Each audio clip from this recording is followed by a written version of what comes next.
Gracia y paz tengan todos. Leo para ustedes, amados hermanos, el libro de Romanos, en el capítulo 8. Voy a leerles todo el capítulo. Todo el capítulo de Romanos, capítulo 8. Dice así la palabra del Señor en esta hora. Ahora pues, ninguna condenación hay para los que están en Cristo Jesús, los que no andan conforme a la carne, sino conforme al Espíritu. Porque la ley del Espíritu de vida en Cristo Jesús me ha librado de la ley, del pecado y de la muerte. Porque lo que era imposible para la ley, por cuanto era débil por la carne, Dios, enviando a su Hijo en semejanza de carne de pecado y a causa del pecado, condenó al pecado en la carne, para que la justicia de la ley fuera cumplida en nosotros, que no andamos conforme a la carne, sino conforme al Espíritu. Porque los que son conforme a la carne, piensan en las cosas de la carne, pero los que son conforme al Espíritu, en las cosas del Espíritu. Porque la intención de la carne es muerte, pero la intención del Espíritu, vida y paz. Por cuanto la intención de la carne es enemistad contra Dios, porque no se sujeta a la ley de Dios, ni tampoco puede. Así que los que están en la carne no pueden agradar a Dios. Mas vosotros no estáis en la carne, sino en el Espíritu, si es que el Espíritu de Dios mora en vosotros. Y si alguno no tiene el Espíritu de Cristo, el tal no es de él. Mas si Cristo está en vosotros, el cuerpo a la verdad está muerto a causa del pecado, pero el Espíritu vive a causa de la justicia. Y si el Espíritu de aquel que levantó de los muertos a Jesús mora en vosotros, el que levantó a Cristo de los muertos vivificará también vuestros cuerpos mortales por su Espíritu que mora en vosotros. Así que, hermanos, deudores somos, no a la carne, para que vivamos conforme a la carne. Porque si vivís conforme a la carne, moriréis. Pero si por el Espíritu hacéis morir las obras de la carne, viviréis. Porque todos los que son guiados por el Espíritu de Dios, estos son hijos de Dios. Porque no habéis recibido el espíritu de servidumbre para estar otra vez en temor, sino que habéis recibido el espíritu de adopción, por el cual clamamos, Abba, Padre. Porque el mismo espíritu da testimonio a nuestro espíritu de que somos hijos de Dios. Y si hijos, también herederos, herederos de Dios y coherederos con Cristo, si es que padecemos juntamente con Él, para que juntamente con Él seamos glorificados.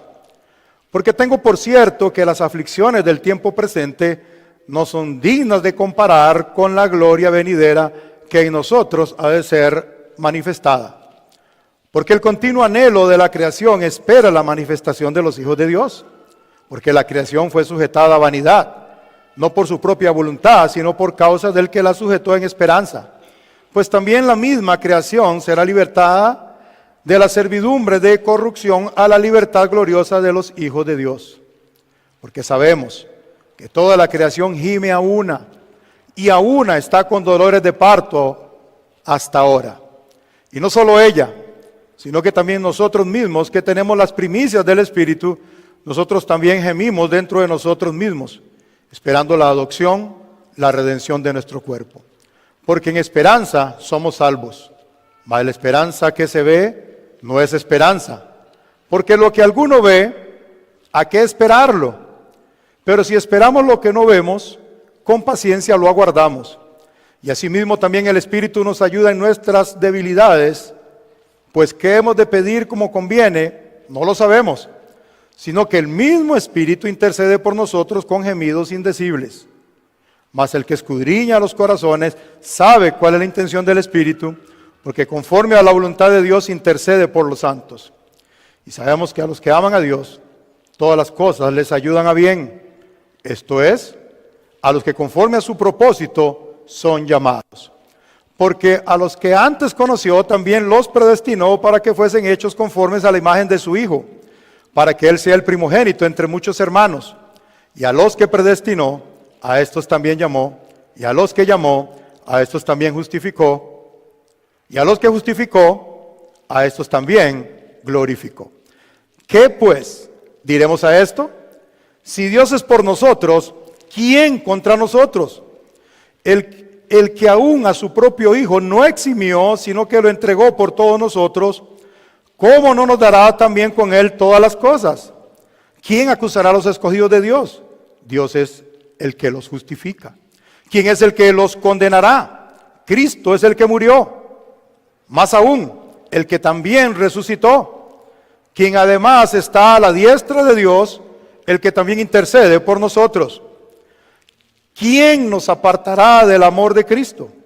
¿Tribulación? ¿O angustia? ¿O persecución? ¿O hambre? ¿O desnudez? ¿O peligro? ¿O espada?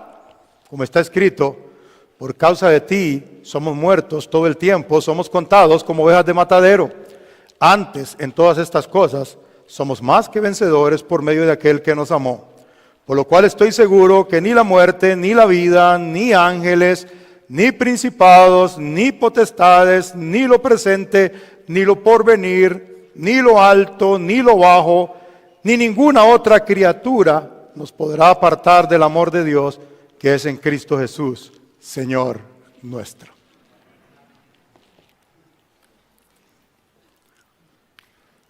Estoy consciente que en esta mañana estoy delante de ustedes de parte de Dios y delante de Dios.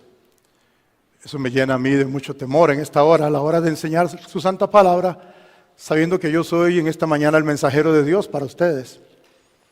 Ruego, por lo tanto, hermanos, su atención durante estos minutos que están por delante. Vamos a hablar del capítulo 8 del libro de Romanos. Y esta escritura es muy profunda, pero también muy consoladora. Está escrito por el apóstol Pablo y este capítulo aborda la seguridad de la salvación en Cristo y también la vida en el Espíritu. Este capítulo destaca la seguridad en Cristo, la vida en el Espíritu, la adopción como hijo de Dios, la esperanza de la gloria venidera, la intercesión del Espíritu, la soberanía de Dios en la salvación y la victoria en Cristo. Romanos capítulo 8 ocupa un lugar central en la comprensión de la obra de Cristo y su relación con usted, amado hermano que es creyente. Sirve para ilustrar cómo nuestro Señor cumple y asegura las promesas del pacto. Mi tema, Romanos capítulo 8, trata sobre la obra redentora y transformadora de Cristo, que asegura la seguridad y la glorificación de los creyentes a través del pacto de gracia. He titulado mi sermón de esta mañana, La obra redentora y transformadora de Cristo. Vamos a analizar los capítulos 8 del 1 al 11. Vamos a ver la seguridad que tenemos los cristianos en Cristo.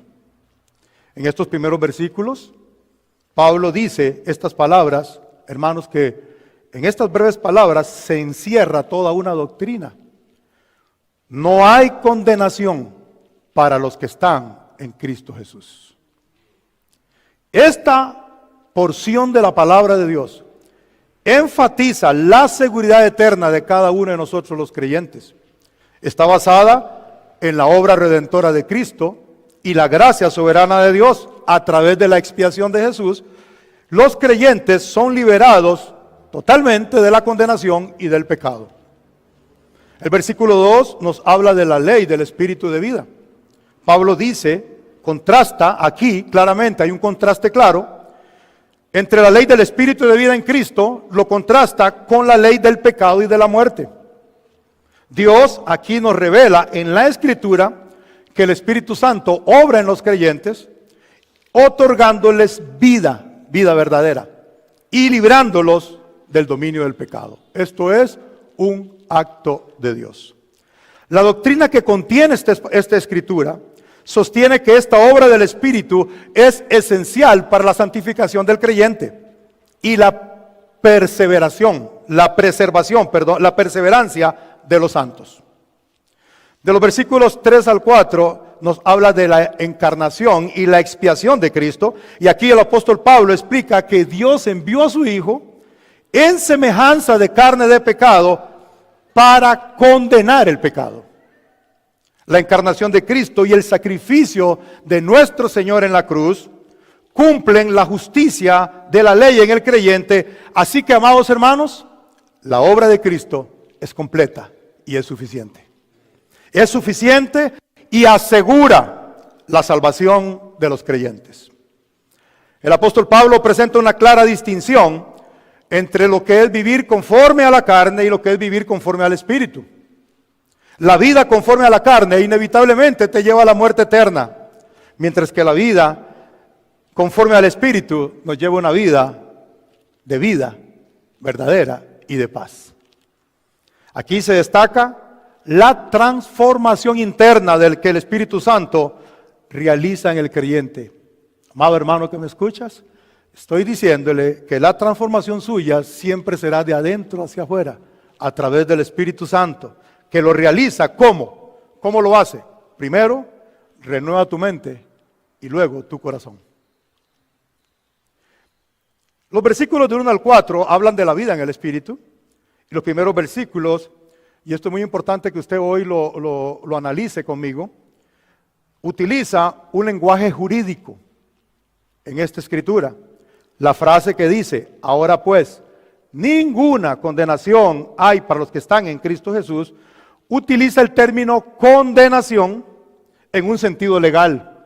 Y esto es muy importante, hermanos, porque al darle un sentido legal, el apóstol Pablo, en su manera original de hablar, está indicando que esto es una absolución completa del creyente en Cristo. O sea, estamos absueltos de nuestros pecados.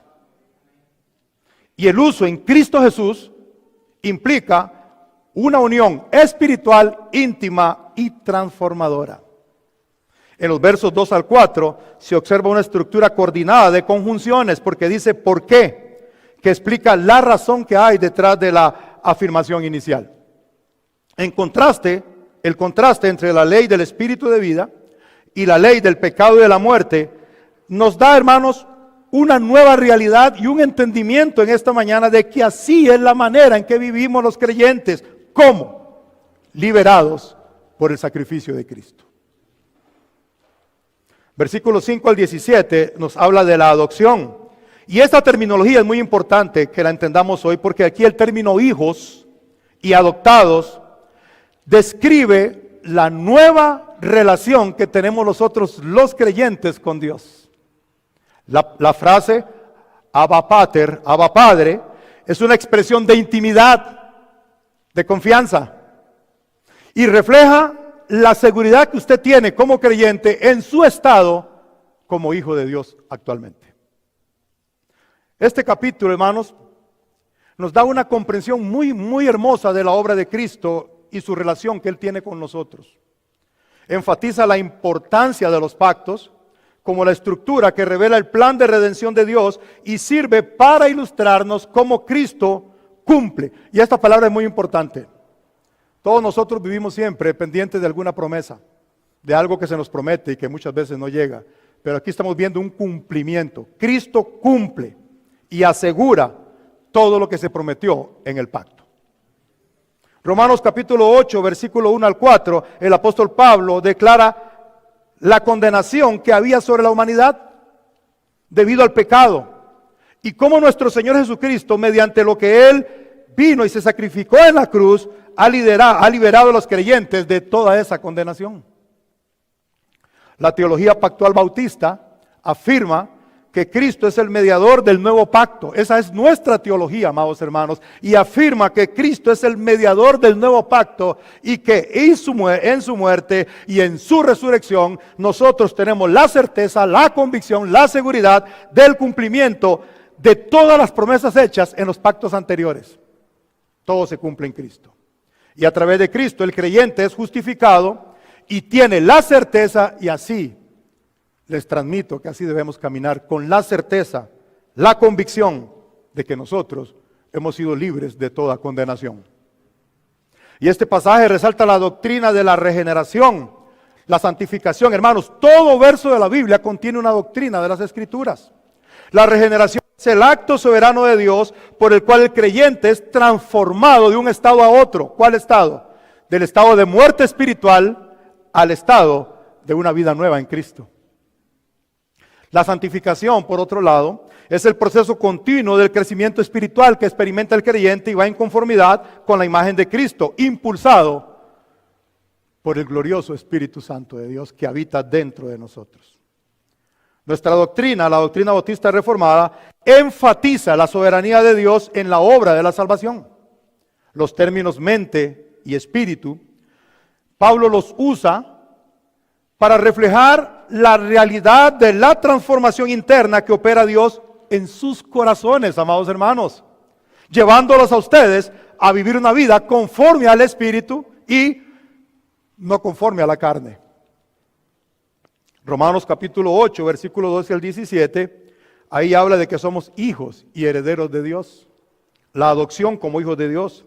El apóstol Pablo resalta que el creyente o el verbo ser, es hijo de Dios y heredero con Cristo. Aquí se enfatiza la adopción como uno de los beneficios primordiales de nuestra salvación. Y a usted se le otorga, amado hermano creyente, a usted se le otorga una relación íntima con Dios como Padre, y eso le asegura a usted una herencia eterna. Los versículos 14 al 17 introducen este término, adopción, describiendo tu nueva relación que tienes ahora como creyente ante Dios. La adopción es un acto de gracia, por lo cual Dios nos concede un hermoso estatus. Ahora somos hijos de Dios. Y esta doctrina subraya la seguridad, el privilegio de ser parte de la familia de Dios, con todos los derechos y responsabilidades que eso conlleva. Esta adopción es un acto soberano de Dios, un acto amoroso de Dios, basado en su elección y en su predestinación. Los creyentes son adoptados no por sus méritos, no, sino por la gracia de Dios, y así se reafirma la doctrina de la elección incondicional. Esta adopción es una realización del pacto de gracia. Y esto, hermanos, yo quiero que a usted esto le quede muy profundo. En Cristo todo se cumple, las promesas se cumplen, los pactos se cumplen. Cristo vino a cumplir. Por lo tanto, todo lo que recibimos de Cristo es una realidad para nosotros. Debe convertirse totalmente en una verdad para nosotros. Cristo, como el Hijo primogénito, trae al creyente a participar en la herencia divina y asegura otra vez, recalco, enfatizo, una relación íntima, pero a la vez eterna con Dios y con el Padre. Eso es muy maravilloso. Esta porción de la Escritura de Romanos 8, del 1 al 17, no solo afirma la adopción, sino que también afirma la vida renovada en el Espíritu. Esta vida en el Espíritu es posible, hermanos, gracias a la obra redentora de Cristo. ¿Quién te garantiza que usted ya no va a vivir más según la carne, sino según el Espíritu? Gracias a la obra interna del Espíritu en cada creyente. Y este cambio de vida es una evidencia de que somos regenerados, santificados, y eso corresponde a la esencia del pacto de gracia que Dios realizó mediante la persona de Jesucristo en nuestras vidas. Romanos 8, 18 al 25 nos habla de la esperanza de la creación. Pablo dice que las aflicciones presentes, y esto, yo no sé a usted, pero esto a mí me llena mucho.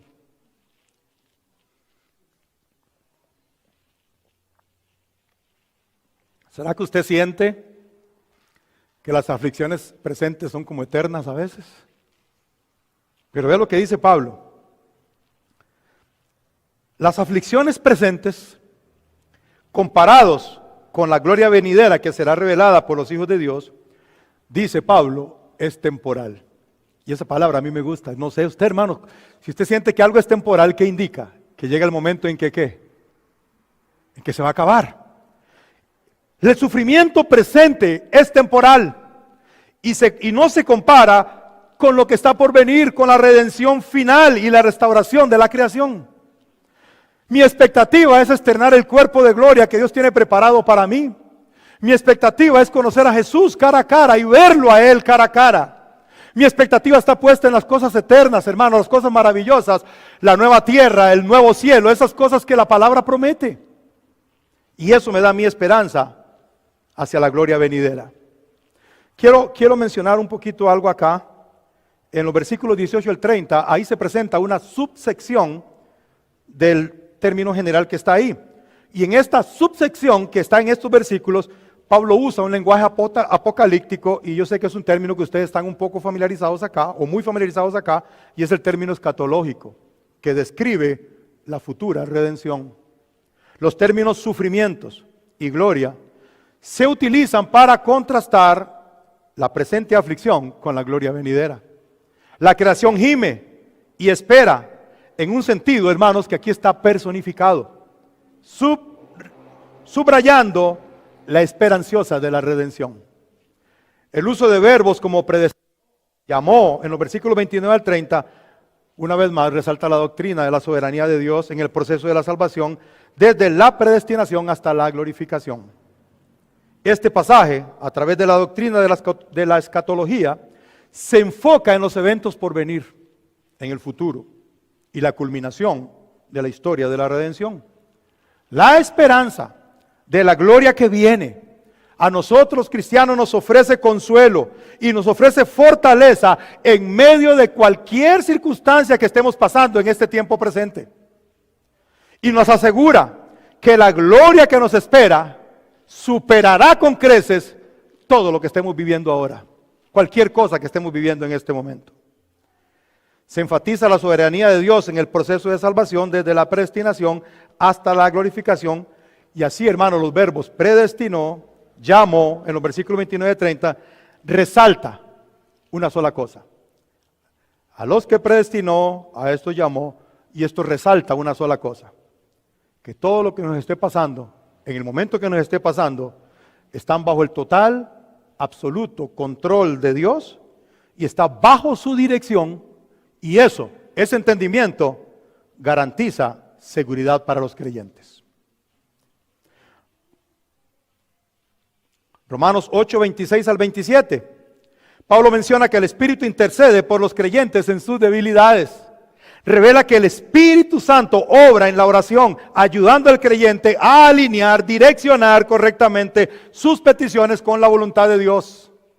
Y esto afirma, una vez más, y yo sé que en este lugar, hermanos, esto es un baluarte, la oración, la importancia de la oración y la dependencia del Espíritu Santo en nuestras vidas. El apóstol Pablo asegura que todas las cosas ayudan para bien a los que aman a Dios y son llamados conforme a su propósito. ¿Qué es lo que destaca este verso? ¿Qué es lo que podemos poner aquí en negrita? ¿Qué es lo que podemos aquí subrayar? ¿Qué es lo que podemos aquí realzar? Aquí se subraya, se pone en negrita y se realza, hermanos, la soberanía de Dios en la salvación, y desde la predestinación estaremos seguros hasta la glorificación. Todo ese proceso lleva con el propósito de glorificar al creyente. Dios obra en todas las circunstancias para cumplir su propósito eterno en sus elegidos. En los versículos 28 al 30, el apóstol Pablo presenta la cadena de eventos que asegura la glorificación del creyente. Predestinación, llamado, justificación, glorificación. O sea, todo ese proceso lleva a la glorificación del creyente. Nuestra teología pactual bautista ve esto como la certeza de las promesas del nuevo pacto, donde Cristo es el garante de nuestra salvación y seguridad eterna. La obra de Cristo no solo comienza la salvación, sino que la lleva a una culminación definitiva, asegurando que el creyente será glorificado y compartirán su gloria. Romanos 8, 31 al 39, vemos la victoria en Cristo. En los versículos finales de Romanos 8, Pablo pregunta retóricamente, ¿quién nos podrá separar del amor de Cristo? La teología exegética, o sea, el análisis e interpretación de los textos sagrados, y nuestra doctrina reformada enseñan que la obra de Cristo es suficiente para asegurar la victoria definitiva sobre el pecado, la muerte y cualquier adversidad. La promesa de que nada. Ahora pregunto, ¿qué es después de nada? ¿Qué hay? ¿Qué queda ahí? ¿Qué puede haber?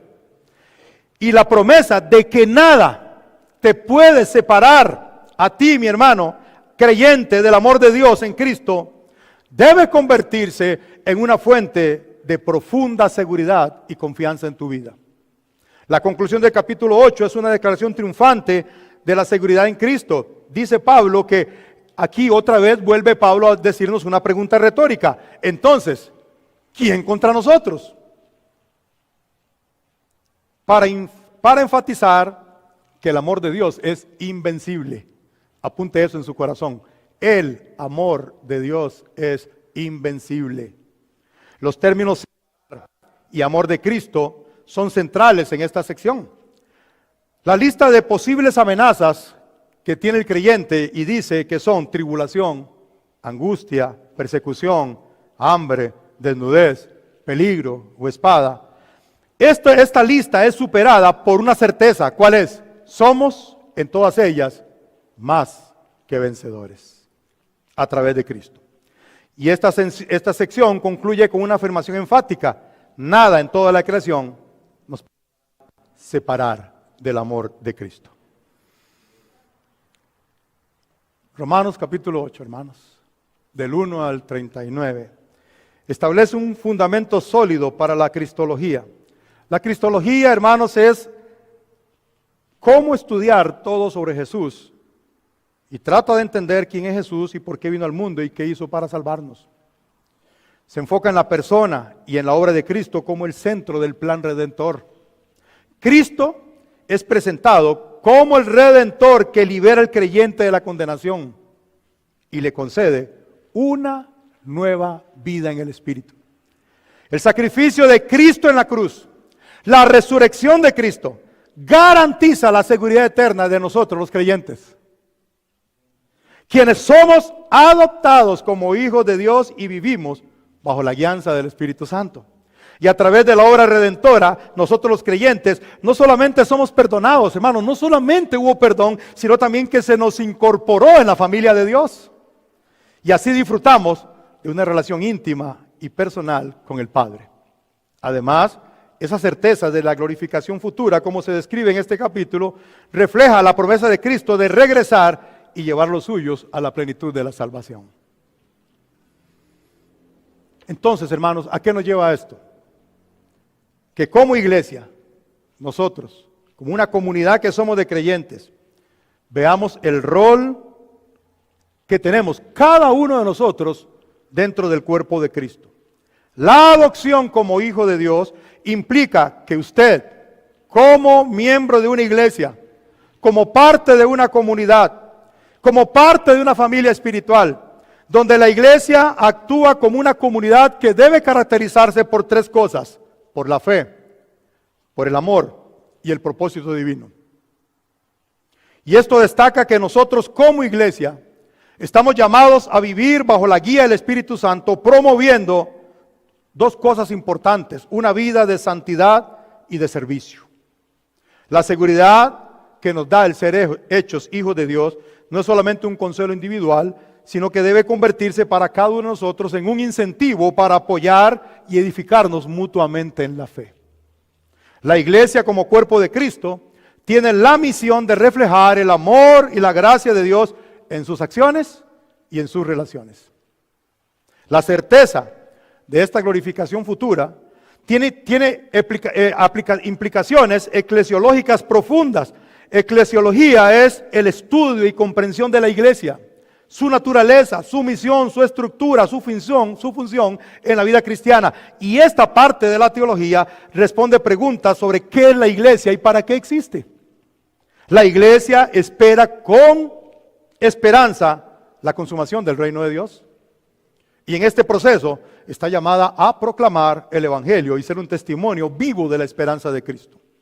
La victoria definitiva sobre el pecado y la muerte, descrita en Romanos 8, debe impulsar a la iglesia a vivir con una perspectiva diferente de la eternidad. ¿Cómo? Enfocándose más que en hacer dinero, hermanos. Más que en hacer riquezas en este mundo. Más que en eso, la iglesia debe enfocarse en promover la justicia, la paz y la reconciliación con las personas que están apartadas de Dios. Romanos 8 fortalece la identidad de la iglesia como una comunidad redimida, guiada por la persona del Espíritu Santo y comprometida con la misión de Cristo en la tierra. La seguridad y esperanza en la salvación eterna se convierte en un llamado a la iglesia para ser fiel, unida, activa en la obra de Dios, reflejando la promesa eterna que tienen en Cristo. Por último, hermanos, poniendo la mirada en las cosas que están por venir, la escatología, o las cosas futuras, o las cosas que están por venir, que es el estado eterno de las cosas, el reino venidero de Cristo. Romanos 8, el 1:39, destaca la obra redentora y transformadora de Cristo, proporcionando no solo consuelo y seguridad, sino que, amados hermanos, cada uno de nosotros debemos vivir con una visión del futuro diferente quizás a los eventos que estemos viviendo actualmente, que quizás pongan una mirada sombría en nosotros. Las cosas que están por venir deben iluminar nuestra esperanza. El primer versículo de Romanos 8 dice, por lo tanto, no hay condenación, hermanos, no hay condenación. No hay condenación para los que están en Cristo Jesús. Y esta afirmación establece la base que debe tener usted y que debo tener yo, la base de nuestra seguridad eterna y la esperanza futura para nosotros los creyentes. A lo largo del capítulo, dice Pablo, ve la obra del Espíritu Santo en los creyentes. Y el Espíritu no solo guía, sino que el Espíritu, hermanos, está en nosotros como un anticipo. Cuando yo voy a comprar un carro y no quiero que el Señor lo venda, le doy una platita de entrada para que Él no venda el vehículo. ¿Cómo es que se llama eso? Señal de trato. Le hago una señal de trato. Y con eso yo amarro el carro y Él no lo vende. El Espíritu Santo es eso en nosotros. Es la señal de trato de Dios de que nos va a llevar a la eternidad. La presencia del Espíritu en el creyente es una garantía, hermano, de que seremos transformados y que recibiremos cuerpos glorificados en la consumación del reino de Dios.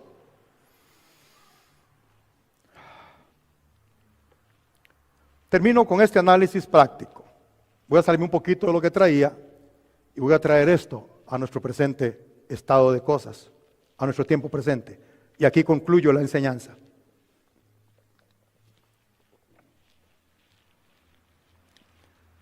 Estamos viendo un tiempo, amada iglesia del Señor, en que los conceptos de apostasía y un fuerte malentendido del Espíritu Santo se han vuelto cada vez más comunes. Y ahí es donde precisamente entra esta importante enseñanza de Romanos capítulo 8, al cual invito a que usted siga estudiando este capítulo. Personalmente adquiere una relevancia. Vivimos en una era donde las personas fácilmente se alejan de la verdad del Evangelio. Y lo hacen buscando interpretaciones que se ajusten a sus deseos y sus conveniencias. Lo que lleva a una distorsión del mensaje cristiano y una confusión espiritual enorme que se está viendo a nivel mundial. La esperanza de la gloria venidera, como dice Pablo, es una fuente de consuelo para el cristiano. Y nos debe sacar a todos nosotros de esta confusión actual. La promesa de redención, la expectativa de la revelación de que somos hijos de Dios, nos recuerdan que a pesar de todo lo que estemos viendo hoy, falsas enseñanzas, doctrinas erróneas, la verdad de Dios siempre permanece inmutable. Y que la salvación sigue avanzando hacia su culminación en los elegidos. En un mundo donde la comprensión del Espíritu Santo a menudo se manipula para satisfacer una agenda personal, la doctrina de la vida en el Espíritu nos devuelve al fundamento bíblico. El verdadero entendimiento del Espíritu Santo como guía, consolador y capacitador para vivir en santidad es crucial, hermanos, para contrarrestar toda la falsedad que estamos viendo hoy. La presencia del Espíritu Santo en la vida del creyente no solo asegura la adopción como hijo de Dios, sino que también proporciona discernimiento y fortaleza para enfrentar las mentiras del mundo. Amén. Inclinemos nuestras cabezas. Dios Todopoderoso, en tiempos de confusión como los que estamos viviendo y tanta proliferación de tanta falsa enseñanza, te rogamos, Señor, que nos guíes de una manera, Señor, clara, entendible, que seamos como el profeta cuando él declaró, y oirás una voz que diga, y así que sea clara tu dirección, Señor, a través de tu palabra, que nos fortalece y que nos da discernimiento. Hoy, Señor, nos aferramos a la verdad. Nos aferramos a tu plan de salvación. Y depositamos nuestra confianza en la seguridad en Cristo y en su amor inquebrantable. Permítenos, Señor, como pueblo tuyo, como hijos tuyos, vivir en el poder del Espíritu Santo y perseverar en la fe y recordar que somos más que vencedores a través de nuestro Señor Jesucristo. Amén y amén. Gracias y paz, amados hermanos.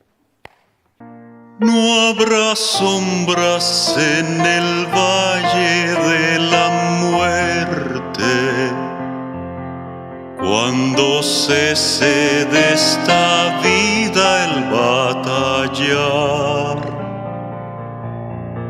y escuchemos del Señor el llamamiento,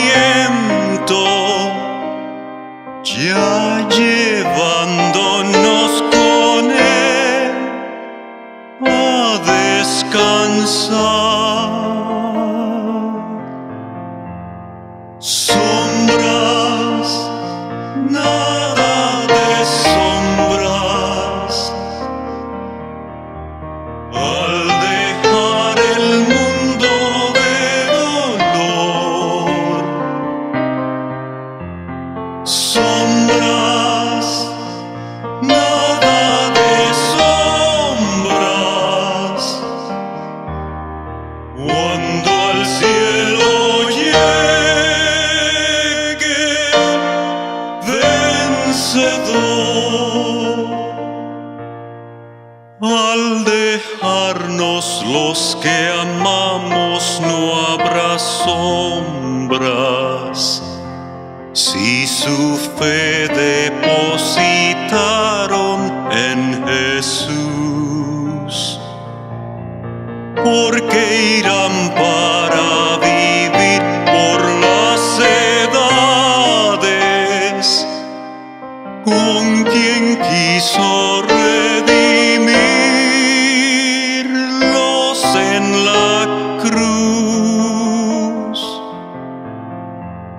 Sombras, nada de sombras, al dejar el mundo de dolor. Sombras, nada de sombras, cuando al cielo llegue vencedor. Cuando venga por los suyos no habrá sombras, pues su gloria y majestad las destruirán, y las huestes redimidas con su jefe a las helicas mansiones entrarán. Sombras, nada de sombras, al dejar el mundo de dolor. Sombras, nada de sombras,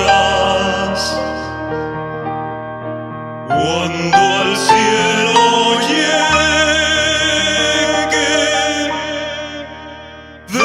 vencedor.